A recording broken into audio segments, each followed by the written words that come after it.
3 मई 2023 प्रातः मुरली बाप दादा मधुबन। ओम शांति। मीठे बच्चे, ज्ञान के ठंडे छींटे डाल, तुम्हें हर एक को शीतल बनाना है। तुम हो ज्ञान बरसात करने वाली शीतल देवियाँ। प्रश्न: बाप ने तुम्हें ज्ञान का कलश क्यों दिया है? उत्तर: ज्ञान का कलश मिला है पहले स्वयं को शीतल बनाकर, फिर सर्व को शीतल बनाने के लिए। इस समय हर एक काम अग्नि में जल रहे हैं। उन्हें काम चिता से उतार ज्ञान चिता पर बिठाना है। आत्मा जब पवित्र शीतल बने तब देवता बन सके। इसलिए तुम्हें हर रूह को ज्ञान इंजेक्शन लगाकर पवित्र बनाना है। तुम्हारी यह रूहानी सेवा है। गीत: जो पिया के साथ है उसके लिए ज्ञान की बरसात है। ओम शांति। जो बाप के साथ है उसके लिए बरसात है। अब बरसात और बाप, तो भला बाप की बरसात कैसे? बंदर खाएंगे ना। दुनिया इन बातों को नहीं जानती। यह है ज्ञान बरसात। तुमको शीतल देवियाँ बनाने के लिए ज्ञान चिता पर बिठाया जाता है। शीतल अक्षर के अगेंस्ट है तपत, गर्म। तुम्हारा नाम ही है शीतल देवी। एक तो नहीं होगी ना, जरूर बहुत होंगी जिन्हों से भारत शीतल बनता है। इस समय सभी काम चिता पर जल रहे हैं। तुम्हारा नाम यहाँ शीतल देवियाँ हैं। शीतल करने वाली, ठंडा छींटा डालने वाली देवियाँ। छींटा डालने जाते हैं ना, यह है ज्ञान के छींटे जो आत्मा के ऊपर डाले जाते हैं। आत्मा प्योर बनने से शीतल बन जाती है। इस समय सारी दुनिया काम चिता पर काली हो पड़ी है। अब कलश मिलता है तुम बच्चों को। कलश से तुम खुद भी शीतल बनते हो और औरों को भी बनाते हो। यह भी शीतल बनी है ना। दोनों इकट्ठे बैठे हैं ना। घर बार छोड़ने की बात नहीं, लेकिन गौशाला बनी होगी तो जरूर कोई ने घर बार छोड़ा होगा। किस लिए? ज्ञान चिता पर बैठ शीतल बनने के लिए। जब तुम यहाँ शीतल बनेंगे तब ही तुम देवता बन सकेंगे। बाबा ने समझाया भी है, जब तक तुम्हारे द्वारा कोई आस्तिक नहीं बना है तो गोया नास्तिक ही है। आस्तिक दुनिया वाले आपस में कभी लड़ते झगड़ते नहीं। आस्तिक दुनिया वाले लड़ते झगड़ते हैं। आस्तिक दुनिया वाले आपस में कभी लड़ते झगड़ते नहीं। नास्तिक दुनिया वाले लड़ते झगड़ते हैं। नास्तिक किसको कहा जाता है? जो मुझ अपने पारलौकिक परम प्रिय परम पिता परमात्मा को नहीं जानते हैं। सारी दुनिया में घर घर में रोला है, क्योंकि परम पिता परमात्मा को भूलने के कारण नास्तिक बन पड़े हैं। बेहद के बाप और उनकी रचना के आदि मध्य अंत को नहीं जानते। बेहद का बाप समझाते हैं, तुम नास्तिक क्यों बने हो? बेहद का बाप, जिसको गॉड फादर कहते हो, ऐसे फादर को क्यों भूले हो? फादर का तो ऑक्यूपेशन जानना चाहिए। वह है बीज रूप, सत्यचित आनंद, ज्ञान का सागर, शांति का सागर। सब सिफतें विशेषताएं उनमें हैं। उनकी सिफतें अलग हैं। उनको ही कहा जाता है तुम मात पिता हम बालक तेरे। तो जरूर वह माँ बाप होंगे ना। जब तक अल्फ को नहीं जाना है तब तक सीधा हो नहीं सकते।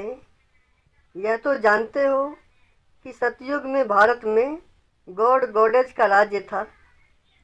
लक्ष्मी नारायण को गॉड गॉडेज कहते थे। जो देवी देवता धर्म वाले होंगे वह समझेंगे कि बरोबर लक्ष्मी नारायण इस भारत के पहले पहले मालिक थे।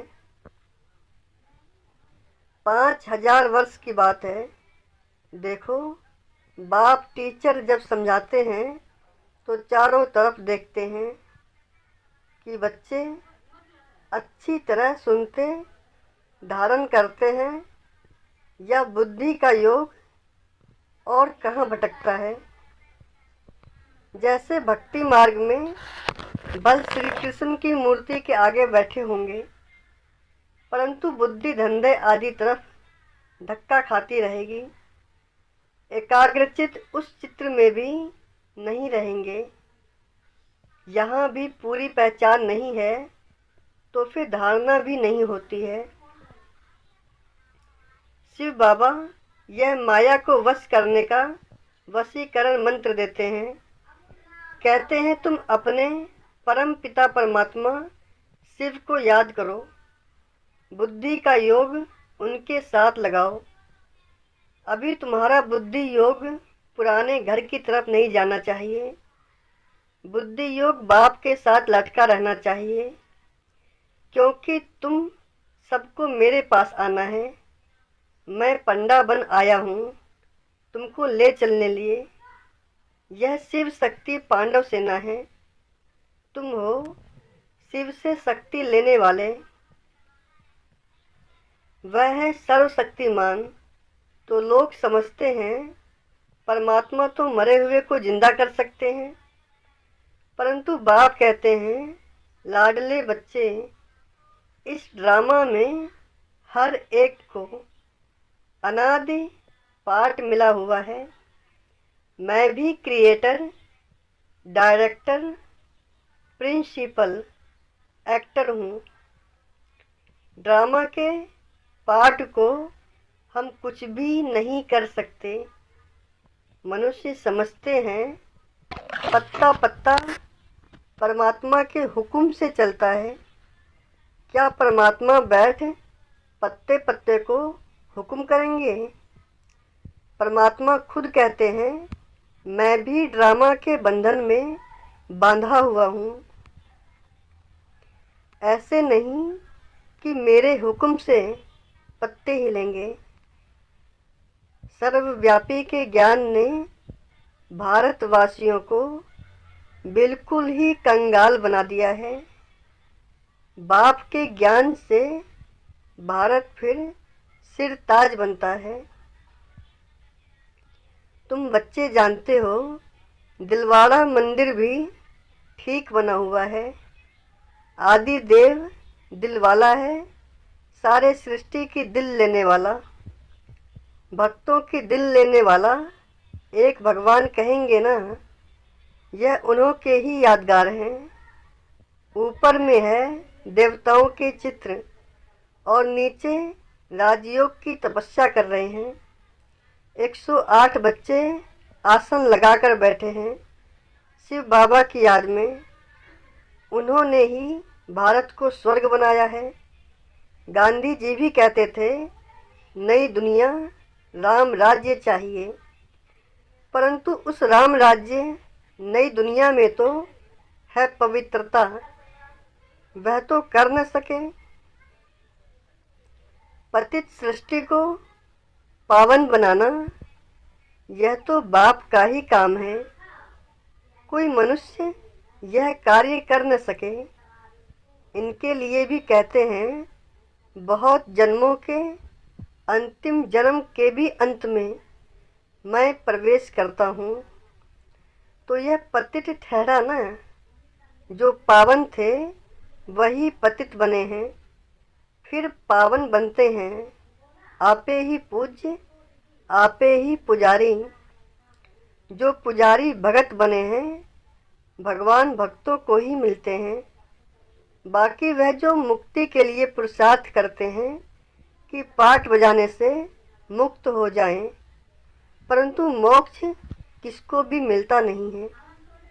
भगवान कहते हैं मुझे भी मोक्ष नहीं मिलता है, मुझे भी सर्विस पर आना पड़ता है, भक्तों को राजी करना पड़ता है। इस भारत को माला माल बनाने, गंवाया हुआ स्वराज्य फिर से देने, सॉल्वेंट बनाने मुझे भी पतित शरीर में, पतित दुनिया में आना पड़ता है। अनेक बार आया हूँ और आता रहूँगा, भारत को गुलगुल बनाऊँगा। यह है ही आसुरी दुनिया, उनको देवी देवता बनाता हूँ। जो जो मुझे पहचानेंगे वही वर्षा लेंगे। शिव बाबा कल्प कल्प भारत को वर्षा देने आते हैं। उनकी जयंती आजकल मनाते नहीं, कैलेंडर से हॉलीडे भी निकाल दी है। वास्तव में तो एक ही शिव जयंती मनानी चाहिए और सबकी जयंतियाँ मनाना बर्थ नॉट ए पेनी है। एक परम पिता परमात्मा शिव की जयंती मनाना बर्थ पाउंड है, क्योंकि वह भारत को सोने की चिड़िया बनाते हैं। महिमा उस एक की है। मनुष्य समझते हैं पतित पावनी गंगा है, फिर भी एक से राजी थोड़े ही होते हैं। सब जगह भटकते रहते हैं, सिद्ध करते हैं बरोबर हम पतित हैं। ज्ञान का सागर तो एक ही परमात्मा है, जिससे तुम ज्ञान गंगाएं निकली हो। तुम्हारे ही नाम हैं सरस्वती, गंगा, जमुना। गंगा नदी पर भी मंदिर बना हुआ है। वास्तव में ज्ञान गंगाएं तुम हो। तुम देवता नहीं हो, तुम ब्राह्मण हो।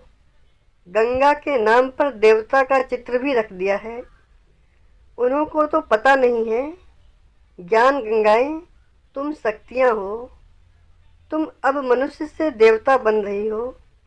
इस राजयोग से सच्चा योग यह है, बाकी तो सब अल्पकाल हेल्थ के लिए अनेक प्रकार के योग सिखलाते हैं।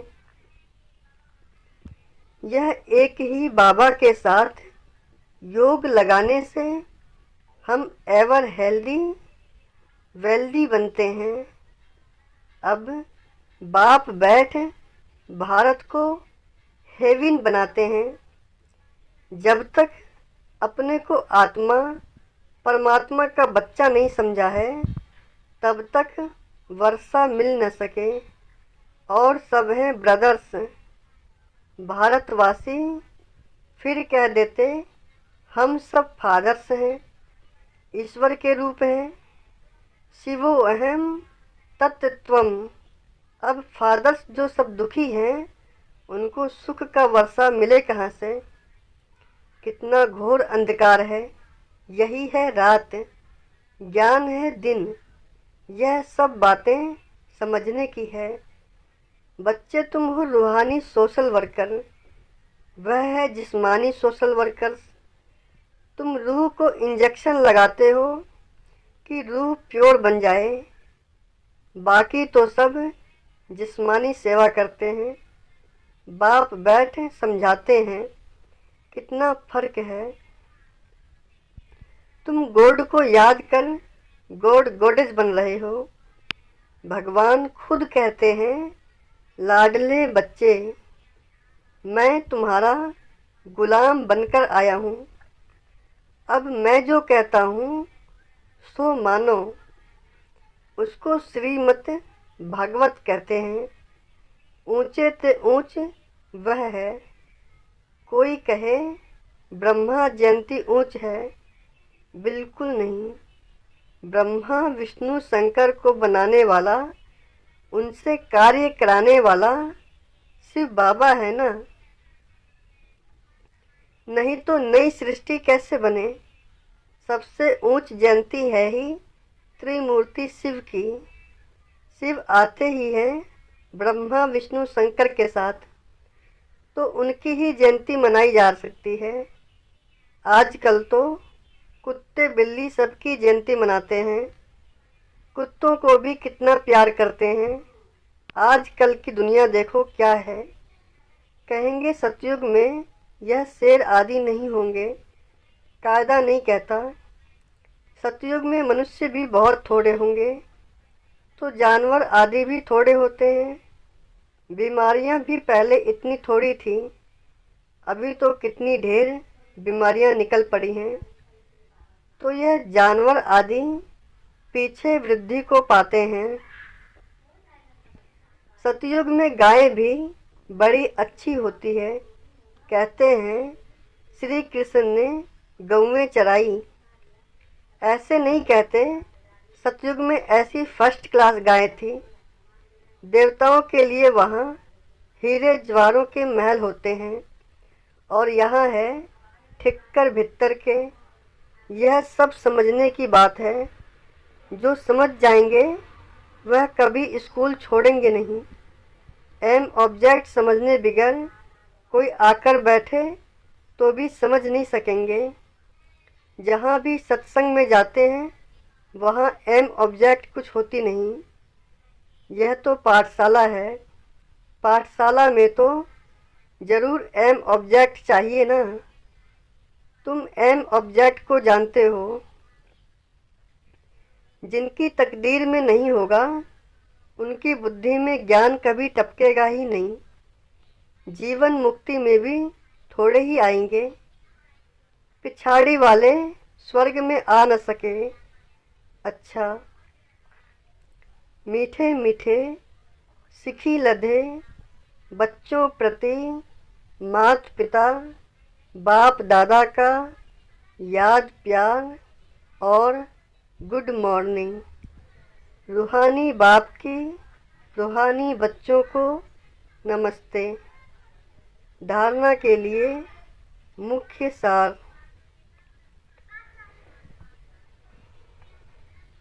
धारणा के लिए मुख्य सार।